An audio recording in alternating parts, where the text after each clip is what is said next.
Em reunião nesta última quarta-feira, o Banco Central decidiu pelo aumento de 1% da taxa básica de juros da economia, a taxa Selic.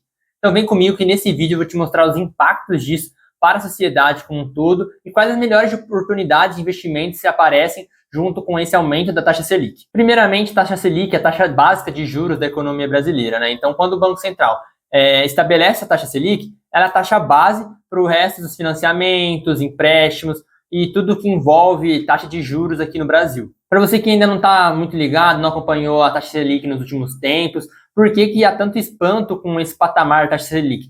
Porque não se vê esse patamar há 9 anos, que foi justamente durante o governo Dilma, onde teve toda uma crise econômica, política, né? A gente chegou a ter um impeachment, e o patamar mais alto que a Selic atingiu naquele período foi 14,25%, justamente o patamar atual da Selic. E por que esse patamar alto de juros assusta tanto?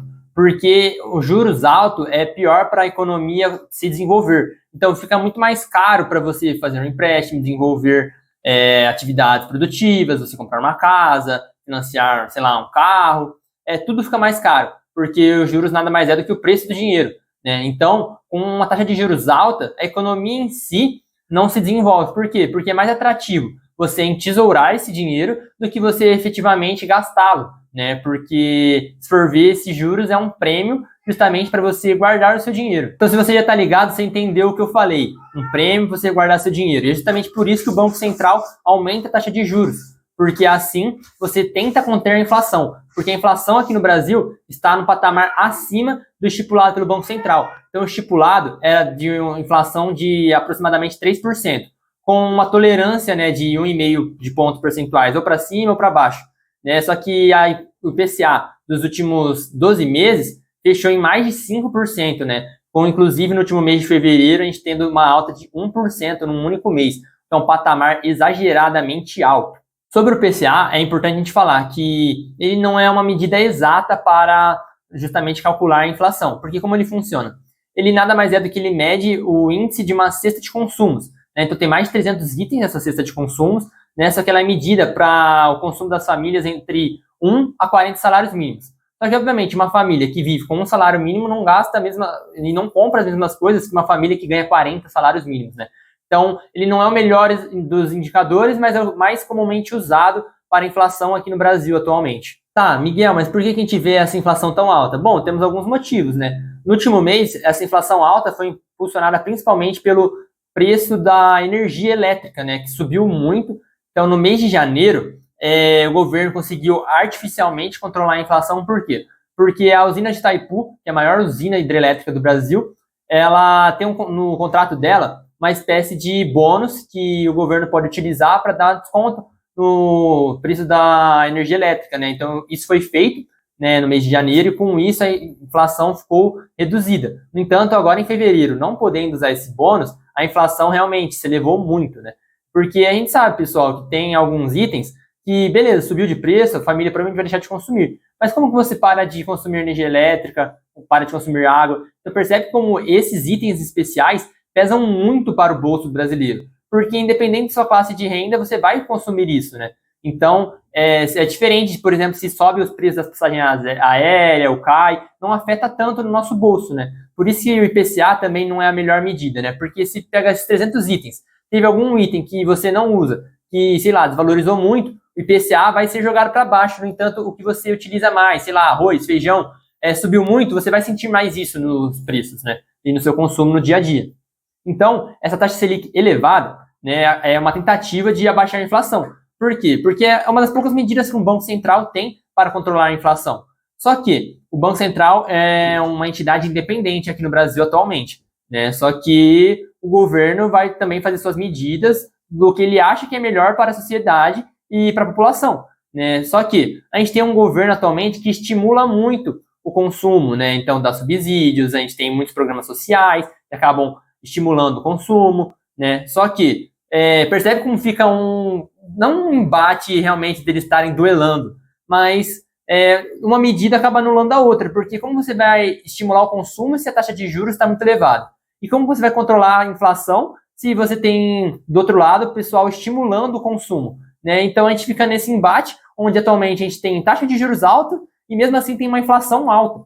Então, isso que acaba acontecendo com a nossa economia atualmente. Por isso que, se eu fosse você, eu deveria estar preocupado, tá, justamente com todas essas questões, porque os impactos disso no nosso dia a dia são muito evidentes e claros. E eu tenho certeza que você já está percebendo esses impactos no seu dia a dia. Tá, Miguel, mas nossa, o jeito que tá falando parece que é o fim do mundo. Também não é assim. O bom é que, com esses juros cada vez mais elevados, em tese, é para a inflação ser controlada, né? Então a gente percebe nos dados de taxa de juros de longo prazo que vem apresentando uma queda, o que já vem demonstrando resultados na Bolsa, inclusive, né? A Bolsa do Brasil tem performado bem durante esse ano. Só que, como eu disse, enquanto a gente não tiver por parte do governo, principalmente nos gastos do governo também, o maior controle dos gastos, a gente não vai ver uma melhora significativa.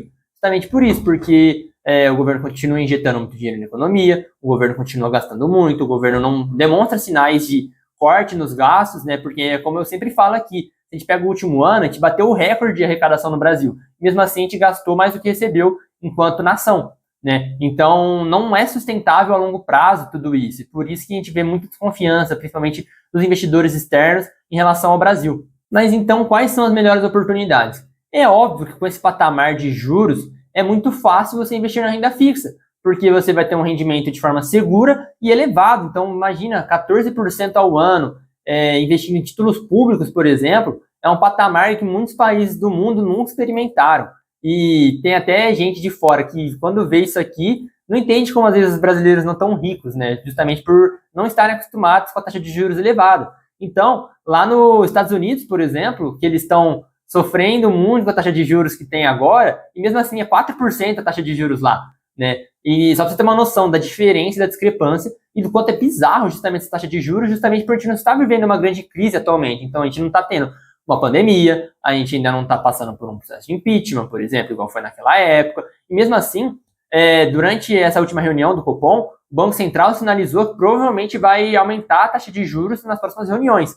Então, o teto, como eu falei, em 2016 foi de justamente 14,25%, igual a taxa Selic agora. No entanto, acima disso, a gente só viu em 2006, ou seja, 19 anos atrás. Então, perceba que, por mais que não pareça que a gente está vivendo uma grande crise, olha o patamar que a Selic está chegando, algo que a gente não vê há 19 anos. Né? Então, isso realmente é bizarro para a economia. Né? Então, o Banco Central sinalizou que para a próxima reunião o aumento vai ser menor, isso vai ser menor. No entanto, a gente ainda não sabe de qual patamar vai ser, mas espera-se algo entre 0,25% até 0,75%. Então, algo dentro dessa faixa. Então, como eu falei, há boas oportunidades em renda fixa agora. Justamente por quê? Porque você vai ganhar um rendimento alto de forma fácil.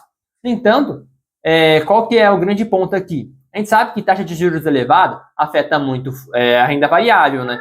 Então, fundos imobiliários, ações, porque como uma empresa vai se desenvolver, vai investir em processos produtivos, se você tem uma taxa de juros muito elevada, ou seja, fica muito caro o custo do capital, e além disso, é vantajoso às vezes você investir, né? Investir, ou melhor, aplicar financeiramente, né? Então, tem esse embate dentro das empresas justamente por conta dessa taxa de juros elevada. No entanto, o que eu penso como investidor, a taxa de juros elevada, obviamente, com uma bolsa sofrendo, pode demonstrar boas oportunidades para nós. Por quê? Porque se a taxa de juros está chegando aqui num teto, alguma hora ela vai começar a cair.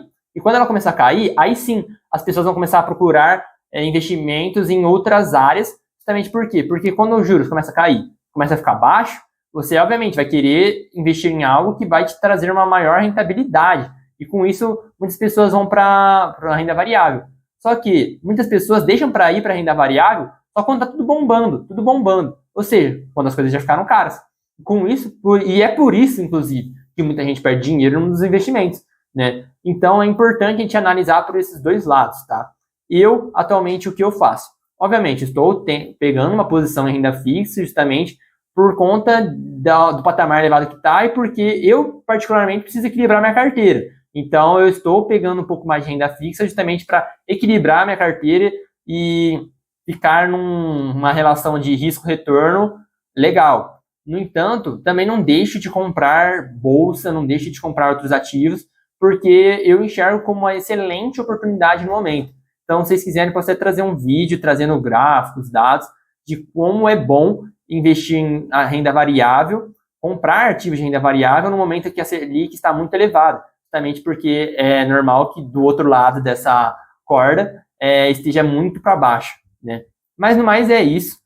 No meu Instagram eu tô falando muito também sobre essa questão, então já me segue lá, _negócio. Eu tô postando alguns conteúdos legais por lá e vamos voltar com mais força, mais cortes, mais posts, tá? Então eu recomendo que você dê uma olhada lá no meu Instagram, me segue lá, porque é diferente, né, o contato no Instagram do que o contato aqui no YouTube. Se você gostou desse vídeo, deixe seu like. Claro, se você quiser ver mais conteúdos desse tipo, já se inscreve aqui no canal para você não perder nenhum dos próximos vídeos. Lembrando que temos vídeos todas as terças e quintas-feiras, às 7 horas da noite. Mas é isso, pessoal. Muito obrigado pela sua presença no vídeo e até a próxima.